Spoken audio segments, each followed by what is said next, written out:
I'd be happy to look at the map with you and go through the other system connections as well and I answer any think someone questions. needs to create the map. So, Oh, okay. All right, I I'm have not to look aware that in, there is a map. I'll have to look into that and get Yeah. back to you. Please. Were you looking at the engineering drawings downstairs? Yes, Okay, there was a packet of 20 pages okay. so, last week. That was from the improvements over in that area?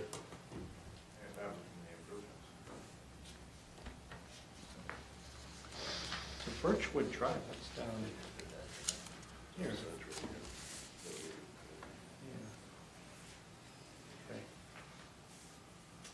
I'll have to look into that a little more Please. carefully. I don't believe there's an actual direct connection, but I want to understand what the question is. Okay. Mike and Chris, before you start, I noticed going by there is some doings going on there. Is that you, or is that somebody else? It's like there's, Dunkirk. I'm sorry? It's the town of Dunkirk, Oh, or it's the the town. village, the city of Dunkirk. City of Dunkirk, okay. Yeah, Apparently they're working on a metering pit over there, for their side. yeah. Okay, thank you. Now, all these new proposals, the almost $1 million over what we thought before, are each and every one the recommendations of the health department, or are doing it because we are doing it anyways? So we're expanding the initial project. Yeah, yes, so the initial project was when we sat down and talked about the initial project back fall of 2017. The scope was pretty limited. Let's keep this project as small as we can. And then once we got into it, we realized that there's a bigger need. And the primary part of the bigger need is that the original scope of the work was going to address refurbishment of the existing clarifiers. And the existing clarifiers are a very integral part of the water treatment system. And Chris can attest that they've never been taken out of service for inspection just because they're old and there's fear that once they come out, there could be major problems with them. So they're more than 30 years old and they're tired. And so as a result of our additional investigations, the determination was made it's a better project to replace them in whole. And that way, when you get into the tanks, you don't have to worry about surprises, and so that we can better understand what the costs are. So that's the primary recommendation of the additional evaluations, to replace the clarifier mechanisms in whole. In addition to that, it was brought to our attention that the filter to waste piping was problematic, so that got thrown into included in the project along with some electrical work. And then in addition to that, the Webster Road pump station came to our attention that there's an electrical component, a variable frequency drive that was inoperable, and so that needed to be replaced. And then also in addition, I'm sorry, this is the Webster Road, and then Vineyard Drive, what we added to the project was the Cottage Street connection loop, which was going to be part of the emergency pump station. We moved that into the water system project due to light construction, because that way there's going to be 2 bores underneath the railroad, and we can bring a contractor in to do that one mobilization and 1 set of permits, and so on and so forth. In addition to this, though, when we put this project in front of the Department of Health, they have a wish list as well of things that needed to be included. So we picked through that list the best we could. We did some negotiating. There was one item we're going to do down the road as part of a site works improvements project if the village so decides to.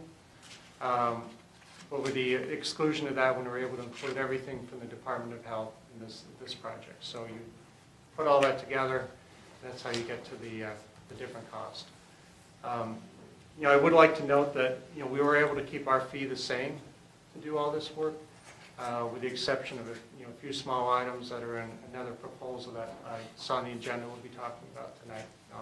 I can explain those as well. I just wanted the board to have a general idea as to where we stand and why we're putting this resolution in front of them tonight. Okay, very good. And, okay, let's go down the list. So we have the request of Village Hall staff to close Village Hall the day after Thanksgiving Day, November the 29th, 2019.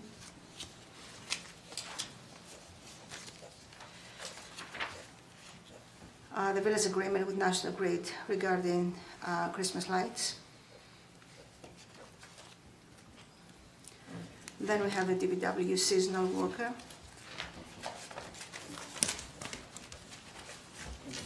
Okay. The proposal, as we said, from Brian and Gear. And then for that, the additional bond for the construction of water treatment plant. Can I ask about that? Why do we need a bond? Okay? And Mr. Smith, thanks for coming, by the way. Sure. And this is a very valid question, I think, so maybe we can address it. Well, you may not need a bond. It all depends on how the project actually comes after bids. We don't know what the actual bids will come in at. But with the existing budget now and with the additions that have been added to the project, there probably are two options available to the village. One is use fund balance out of your budget, which is an option if it works financially for you. The other is to increase the amount of the loan with the Environmental Facilities Corporation with an interest rate. If for 30 years, the interest rate would start about 1% interest, and depending at the end of the 30-year period would probably just be around 3% because of the favorable bidding environment. If you adopt the bond resolution, you're not obligated to have to use it, but it does put you in a position to react if you do need to use it. The actual decision of using it or not using it can be delayed for easily up to at least 2 years. So basically what you're doing here is giving the village options but not committing itself to the actual borrowing if you don't wish to do so. What we would do is, after a period of time, probably after the financials are prepared for the end of the 2019, or the actually 2020 fiscal year, you can see where you stand, and you can also look around, do a look around, and see what the interest rate environment is at that time, and look and try to determine, should we be spreading that cost out, because as I understand it, you have a capital plan you're developing for water overall, and one of the my concerns is the cost of the reservoir improvement project. You'll probably have to come up with a lot of cash up front for the design, the environmentals, that sort of thing, and there's not money available for reservoir improvements like there are for the water plant, where you already have a loan that's obligated and a grant that's obligated. You could add to that. We would just increase the intended use plan in June to add that extra money. You won't need it by that time anyway. Sure. But my concern is the reservoirs. The only place you would stand any chance of getting any assistance is loan only through the Rural Development Administration for a 30-year loan. Their interest rate is currently about 3.5%. So when you start looking at your long-range capital plan, you may decide, I want to use the fund balance over on those future projects rather than using it on this project where I can get very favorable interest rates and I'm already in the loop. So that's not to say what your real course of action is yet. It's just getting yourself in a position where you can react one way or the other. Because if you adopt the bond resolution tonight, you still have a 30-day permissive referendum period, a 20-day estoppel period, so it's 2 months before you're even in a position to do anything. And again, I don't think from because the grant money goes first, 50% of the, actually, it's 75% when you're not using their 0% interest loan program, goes out in grant, and then you go into the loan. So basically, looking at how the project cash flow would be, you're easily into the fall of '20 before you're starting to dip into any of the loan funds. And as far as I know, we will try to make this extra money a loan from the state with 0% finance, the way we did it for the wastewater treatment plant. Yes. And if we're able to achieve that, then there is. Well, if we were at zero, there would be no discussion. You would borrow the money. It's a gift, basically. But you're not on this project because of the ranking. The project doesn't score high enough. And I don't know, Mike, there's probably not a chance from the types of activities that we're doing with the added, if there would be a way of going back and trying to get rescored. That is, it'd be an option to talk to them about, but again, water's tough because there's not as much money for water, so the scores are very high, whereas the wastewater, because of the type of project you had, you scored very well. So. But there is still some money available to us. Yes, from the it would state. be the Yes. non-subsidized, so you borrow at their AAA bond rating. You go into their pool, which gets you more size, so that's why I'm saying, we don't know what the market will be when we're ready to go there. You still have the option of borrowing even what you have out there now. You can do it yourself, like you just did with a bond, or you can enter into their program. So you're not, by adopting the bond resolution tonight, you're not committing yourself to have to spend it. You're just getting in a position where you can have the flexibility of deciding what works best for you down the road. I have one further question. That's about, we have 5 funds in the village. Each of the funds has a fund balance. Is it possible to transfer, say, from the sewer fund to the water fund with the possibility of repaying that? Technically, the state comptroller says that you can do an inter-fund loan for no longer than 1 year. Okay. Okay, so it's not to say it doesn't happen that you go longer than that, but if he came in, you would get criticized by the comptroller's office. They even say, if you do a loan during that year, it should be repaid by the end of the year, which in the real world, there's no way that's going to happen. So you take that hit from the comptroller and say, So that's really not. great boys, but you don't run anything, we do. So, Each department is in it separately. It's not advisable. Okay. so that's basically what you're doing tonight. That's very You're not clear, yes. committing yourself to any borrowings. You're just getting yourself in a position to react It's clearly when stated. you got to Thank you. make that decision. Thank you. Very good, thank you very much. Before we go further, Mike, Mr. Manning, if you remember, I'll talk a little bit about the brownwater neighborhoods over there. We did 6 streets. How many were altogether? There were 10 or 12 that we actually checked, and then we prioritized. If you remember. I don't remember. Yeah, I mean, there are definitely another 3 that I know, but I know it was more than that. And I think at some point we have to go back and check on those as well, because those people have the same problem, and we need to find a solution for them as well.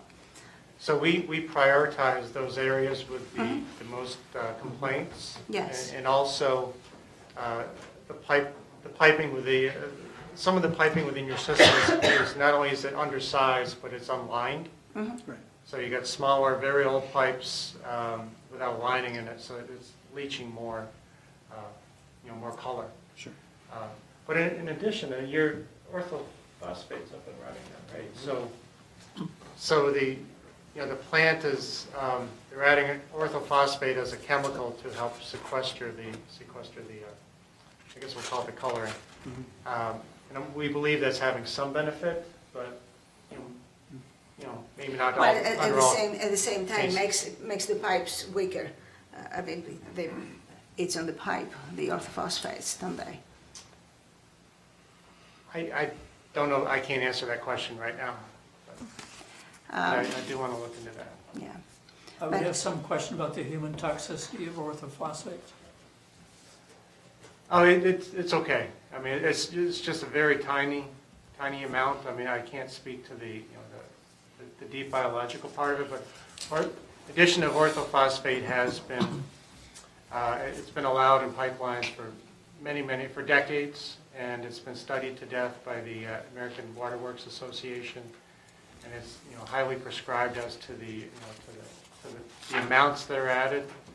So it's, I mean, we're comfortable with it. I mean, we actually helped the plant set up the dosing program, and we're only looking at a The health department wanted us to carry a 1 part per million dosage or concentration.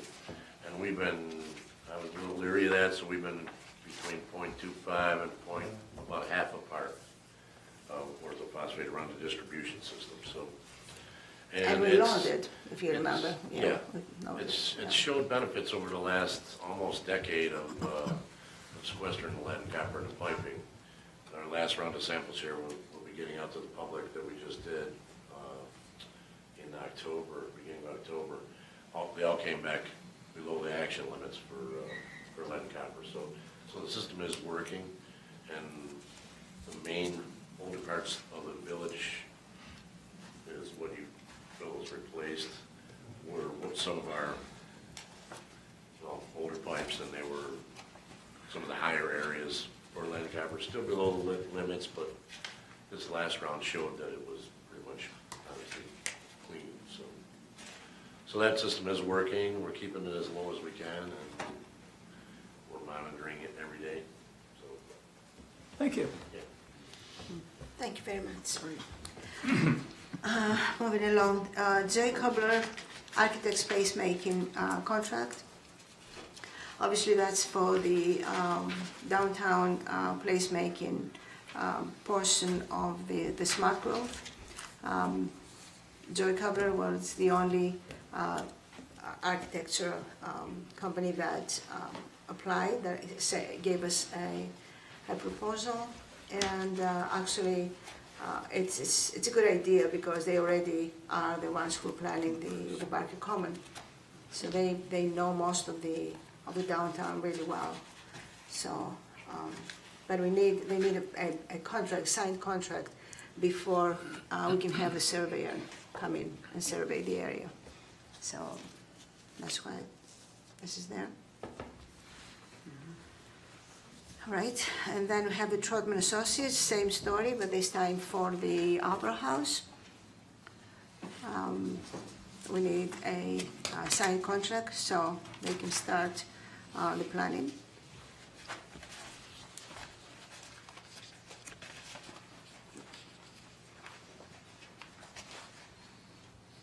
And then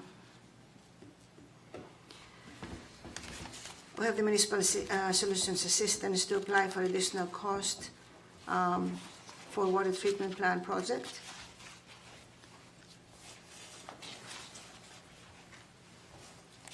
And finally, we have the budget transfer. Can I explain the budget transfer? If you recall, we had a $30,000 line in the budget, in the capital fund budget for a generator for the building here, and in the meantime, well, after the budget was approved, the chief went ahead and he got a generator just for the police department for about $6,000. And then just within a week or so, he requested $2,900 for, it's part of it's an enhancement to the generator, I assume. For the radio system to work the antenna on the roof. Yeah. So we'll have spent around $9,000 out of that line.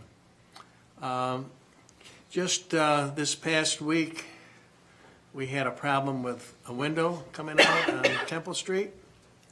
and which brought to, at least to my attention, that those windows are in really sad shape. And I've asked for a proposal to, there's no, what do you call it, on the windows, around the There's grout no caulk, or there's anything. no glazing. And glazing or, so, Grouting. we've made arrangements. Beck was here doing some work with the Christmas tree lights, and they have a high lift. So they've agreed to keep that here, and we have a fellow in our department that can put the glazing on. So, plus we have to replace the window. And so that just brought it to my attention that I'd like to recommend that we take 20,000 out of that generator fund now and put it just into village hall improvements and repairs. Because I have to believe that, this is just a fix for the winter so that those windows don't fall out. But then I think, I'm suggesting that we take a look at least starting a program to at least restore these windows. So they're in horrible condition. I don't think anything's been done to them. They need, not only they need to be regrouted, obviously there's no paint on them. And so I'd like to just set aside some money for that and any other future problems that we might have over the winter with the building. Furthermore, it's not only no paint, the wood around it is really in bad condition, so some of them we need to, now that's going to be a very expensive project, and there is no grant money for municipal buildings, so we have to be very creative as to how to do it. This program, there's like 6 or 7 windows on the Temple Street side that will repair. We have an employee in our department that can do that. Beck is gonna run a high lift, and so we'll be paying basically for the daily cost of the high lift for a couple of days. I don't think it'll take more, probably just a day. But I'd like to have some money set aside just for that initially. So that was my suggestion.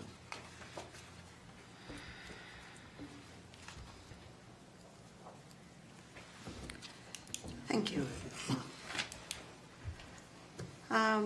Going to new business. You all know the story. The house at the corner of Risley and University, as you go down from Center, had 2 incidences in the last 2 years of a car going very fast, going through the bushes and actually hitting the house. And in one instance, the car was inside the house, and the second instance just outside, but again damaged the house.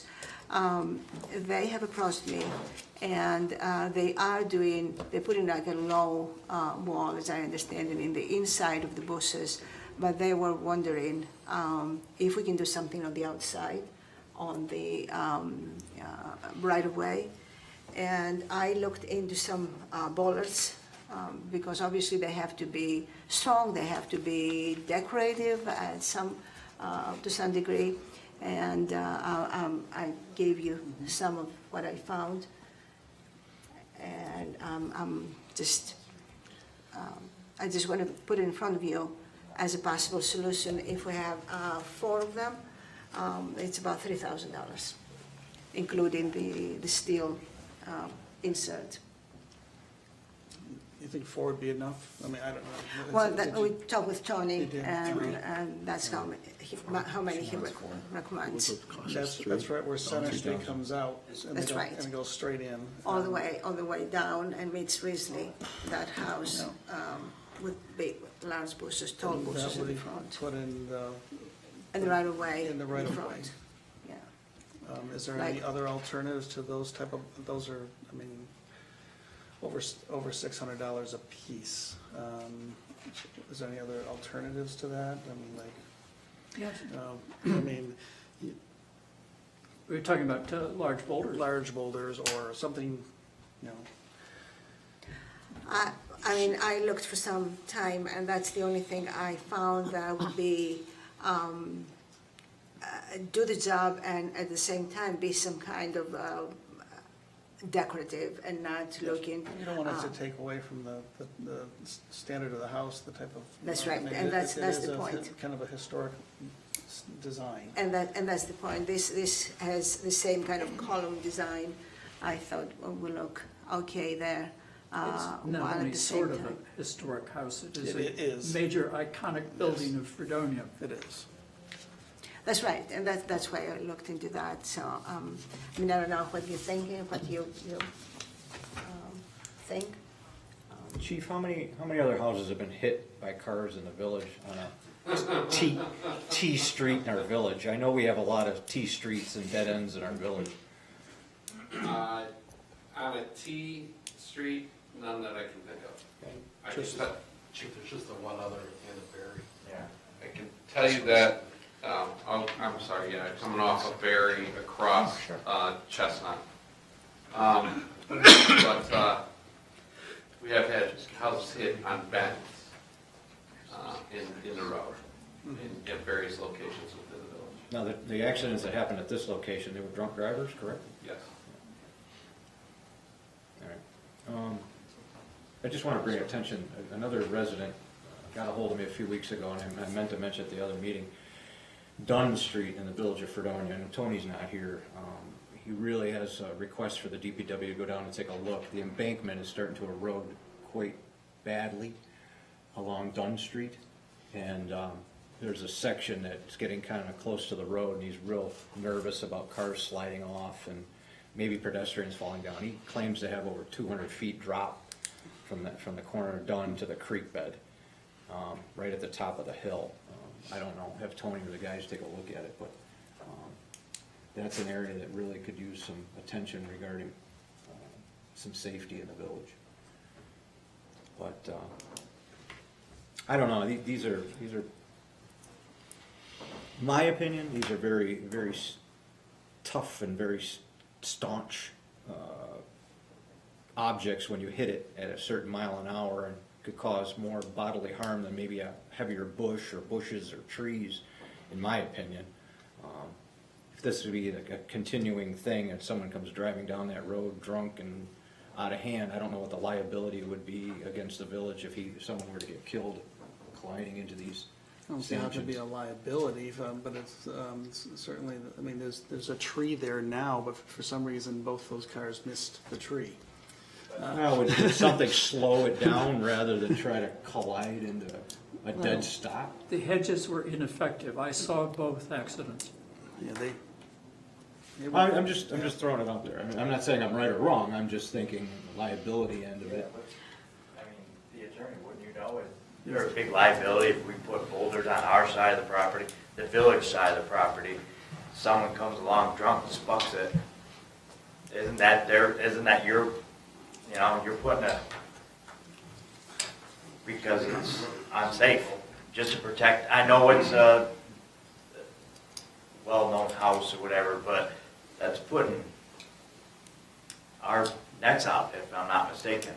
Oh, it would seem like anything else, like a guardrail or anything else we do, as long as it's done reasonably and it's in the right of way, and it's outside the street. Not to be hit and stop something like a But, boulder. but you see New York State doing it all the time with boulders. I mean, the rest stops, the overlook areas, they often close off the end of the parking lots with giant boulders. I'm not saying that's what we need to do, I'm just saying from a liability standpoint, there's really isn't any. At the same time, because you mentioned that liability, and I didn't think about it before, now that they approach the village, and apparently the first time when the car got into the house, somebody was sleeping on a couch that was on the other side. If that couch was on that corner, that person would be dead.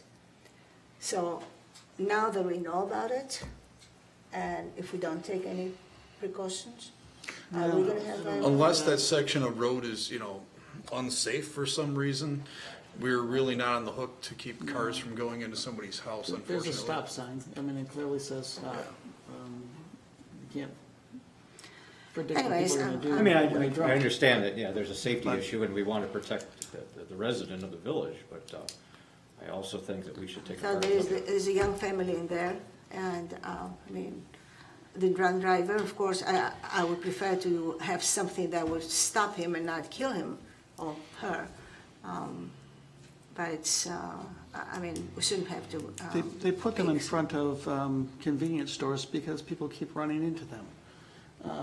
And now this happens to be a house that people keep running into. So I think that might be a good idea to find a way to prevent them from running into it. There's another technology that we haven't discussed. In Herkimer, New York, there's a long road that goes down into the valley, and there's frequent problems with trucks having brake failures. So the state has established turnoffs so that the drivers who know that their brakes are failing can strike tanks of water. And then the water forces up and the tanks collapse to slow the forward movement of the truck. You're not suggesting putting tanks of water in front of them, right? Well, it's another technology that absorbs shock. Something, the bollards and boulders would not absorb the shock. It would be a dead stop for the vehicle. The vehicle would collapse. So instead of the So how many- structure how from many collapsing. How many stacks of barrels of water would you Well, like well, in their front they're yard? large tanks, Yeah, about around 20 feet high. yeah, So, well, I mean, that, and there are 2 or 3 of them. would that, I mean, gonna be in character of the house, in the No. neighborhood? Okay. I mean, But it is another technology. well, it is a that's technology, absorbed it. and so are the, the sand pits and things that they have to run off for, trucks too, but you're not gonna put one of those there. We have to have something that would, be suitable, but yet.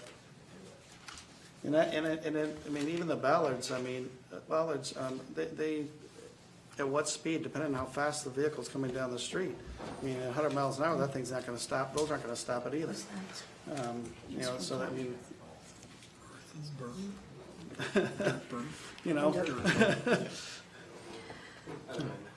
Well, actually, Tony said that at the dead end of the Dunn Street, he could build an earthen berm, like an earth berm.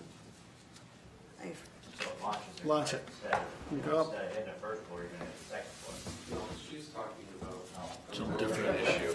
Dunn Street. She's addressing Fritz's question about an erosion. Oh, I'm sorry, there's something to. No, I'm not proposing Oh, to so he put can- dirt in there. So Tony can address that already. Yeah,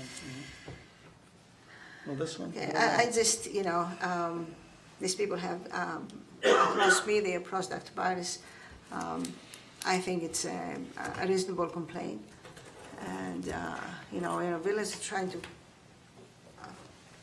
prevent situations like that, and I would like the board to think about that.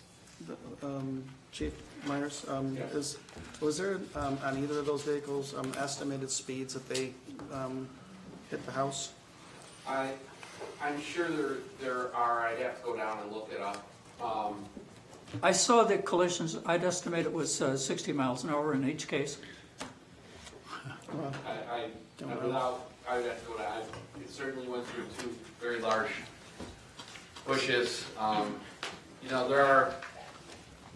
not advocating for ballards or against ballards, I'm just letting you know, there are things that are breakaway items that you could put down there that would stop the car, like wooden guardrails that have aesthetically pleasing, to use them in parks, that they're designed to break away, but would stop the car before it got to its final destination, but not necessarily destroy the car. Well, that was my point. Yeah, I mean, I have no problem putting something there to stop I'm them, not to here slow them advocating down, for but them I'm or also against looking at. them. I'm not, because that's a decision made by by you guys. I'm just pointing out that there could be some more work done on it and some more research. That's all I'm done. asking, yeah. Let's just do a little bit more research on it. Maybe we Yeah, can I guess come my up thought, with I guess my thought a little is safer is solution. the, without, because it doesn't say in there, for the bollards, to what extent that would just slow the vehicle down at that speed? Or, you know, is it, you know, it would effectively do just what you're saying? Without knowing how they're, I mean, if Right. they're 4 feet into the ground, they'll stop a 100-mile-an-hour car. If they're, Right. you know, I don't know, I'm not an engineer. Well, for any solution possible, that would be a little bit pleasing aesthetically, because this is downtown. Right, yeah. And, it's- and we're, you know, if possible, if we can, you know, we don't want to kill anybody, obviously. It Well, just it's not won't the prevent- bollards that would be killing someone, it'd be the you know, the person who's Well, not all paying right. attention. This portion of the meeting is for public comment. Any member of the public wishing to speak once recognized shall stand and state their name and address. Speakers will be allowed 3 minutes if speaking for themselves or 5 minutes if speaking on behalf of a group.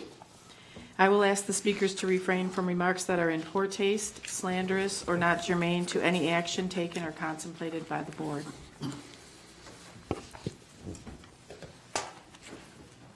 And no one is interested in saying anything, so I close the public portion. For my report, a couple of things. First of all, I was very happy to see that the hospital is still on track. Apparently, Ms. Leroux met with Mr. D'Agostino, and what came out of that meeting was that the project is still on track. So I couldn't be happier about that. So I wanted to put that out there. That's the first thing. Second thing, with the storm we just had, I just want to comment and thank the DPW because there were excellent planning on the part of Tony Godino, our superintendent. We talked about it the moment we knew that this storm was coming, and he put some people extra overtime, mainly because we were concerned about the water street bridge. And it turned out that we were right to be concerned about that. Very early on, some logs started concentrating there. And Tony called some extra workers. He also called Ryan. He also called St. George Enterprises to have an excavator ready. And they were able to just clean everything up before it became a problem. Now, after that, something that I didn't know, and I found out today, was that there was another tree on the other side as you go inside the Water Street parking lot. And they were able to clean it up today. Actually, everything is moved. And that was excellent, excellent planning on the situation. The cleaning up now, obviously the picking up leaves, everything seems to be working very well. So a very big thank you to Tony and all the members, all the workers at the DPW.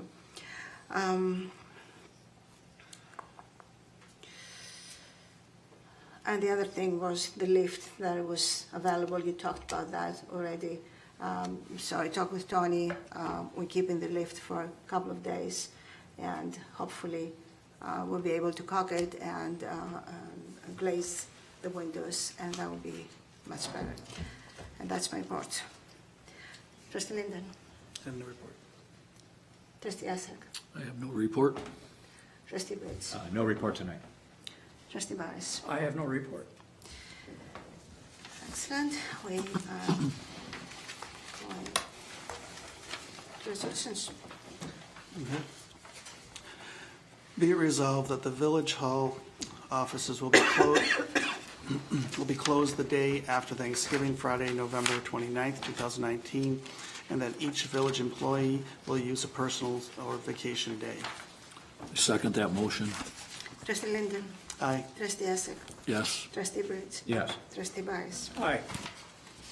Whereas the village intends to place decorations on certain National Grid streetlight poles, and whereas National Grid has requested as a certain condition that the village provide necessary proof of insurance and sign an indemnification agreement, now therefore be it resolved that the village provides proof of insurance and the mayor is hereby authorized to sign on behalf of the village of Fredonia an indemnification agreement to National Grid for all liability arising from the attachment, maintenance, and removal of decorations. And be it further resolved that upon approval from National Grid, the street department is hereby authorized to place Christmas decorations on said streetlight poles. I second the resolution. Trustee Linden. Aye. Trustee Essek. Yes. Trustee Briggs. Yes. Trustee Barris. Aye. Be it resolved that Onyx Rodriguez, 4535 Berry Road, Fredonia, is hereby hired as a part-time seasonal laborer to work with the Department of Public Works at a hourly rate of pay of $11.10, effective November 18th, 2019, subject to civil service rules and regulations, and with no other benefits to be given. I second that resolution. Trustee Linden. Aye. Trustee Essek. Yes. Trustee Briggs. Yes. Trustee Barris. Aye. Whereas the Village of Fredonia and O'Brien and Gear Engineers Incorporated entered into a professional services agreement dated February 1st, 2018, concerning engineering services for ongoing water system improvements. And whereas the village and OBG now wish to amend said agreement, now be it resolved, the scope of services are hereby amended to reflect the additions contained in the attachment amendment number 3, and be it further resolved that the fee for these additional services shall be $37,900 as outlined in amendment number 3. I second the resolution. Trustee Linden. Aye. Trustee Essek. Yes. Trustee Briggs. Yes. Trustee Barris. Aye. A resolution authorizing, subject to permissive referendum, the issuance of an additional $700,000 bond of the Village of Fredonia, Chautauqua County, New York, to pay part of the cost of the reconstruction of the improvements to elements of the water treatment and distribution facilities in and for said village. I second the resolution. Trustee Linden. Aye. Trustee Essek. Yes. Trustee Briggs. Yes. Trustee Barris. Aye. Whereas the Village of Fredonia requires architectural services for the placemaking project, and whereas Joyce Kubler, landscape architect, PC, has offered to perform said services for $156,953, and whereas these services are funded by the Empire State Development Smart Growth Award, previously awarded to the village for this purpose, now be it resolved that the mayor is hereby authorized and directed to enter into an agreement with Joyce Kubler, landscape architect, PC, for architectural services. I second the resolution. Trustee Linden. Aye. Trustee Essek. Yes. Trustee Briggs. Yes. Trustee Barris. Aye. Whereas the Village of Fredonia requires architectural services for the 1891 Fredonia Opera House Improvement Project, and whereas Troutman King Mark Wart Associates, PC, has offered to perform said services for $113,470, and whereas these services are funded by the Empire State Development Smart Growth Award, previously awarded to the village for this purpose. Now, be it resolved, the mayor is hereby authorized and directed to enter into an agreement with Troutman King Mark Wart Associates, PC, for architectural services. I second the resolution. Trustee Linden. Aye. Trustee Essek. Yes. Trustee Briggs. Yes. Trustee Barris. Aye. Whereas the village proposes to increase the project budget for the water treatment plant and pump station project to an estimated cost of $2,257,500 in public improvement serial bonds. And whereas the project budget requires technical assistance, and whereas most Municipal Solutions Incorporated is offering to provide professional services to effectuate the amendment to the village's projected budget at a cost of $142 per hour, with a total cost not to exceed $18,000. Therefore, be it resolved that the mayor is hereby authorized to sign said agreement with Municipal Solutions. I second the resolution. Trustee Linden. Aye. Trustee Essek. Yes. Trustee Briggs. Yes. Trustee Barnes. Aye. Be it resolved pursuant to Section 5-520 of the village law, the following capital fund budget transfer in the amount of $20,000 as of November 1st, 2019 is hereby approved from H1620.2 generator Village Hall equipment to H1620.4 Village Hall buildings and grounds improvements and repairs. I second that resolution. Trustee Linden. Aye. Trustee Essek. Yes. Trustee Briggs. Yes. Trustee Barnes. Aye. I move that we adjourn. I'll second. Trustee Linden. Aye. Trustee Essek. Yes. Trustee Briggs. Yes. Trustee Barnes. Aye. Thank you very much for coming.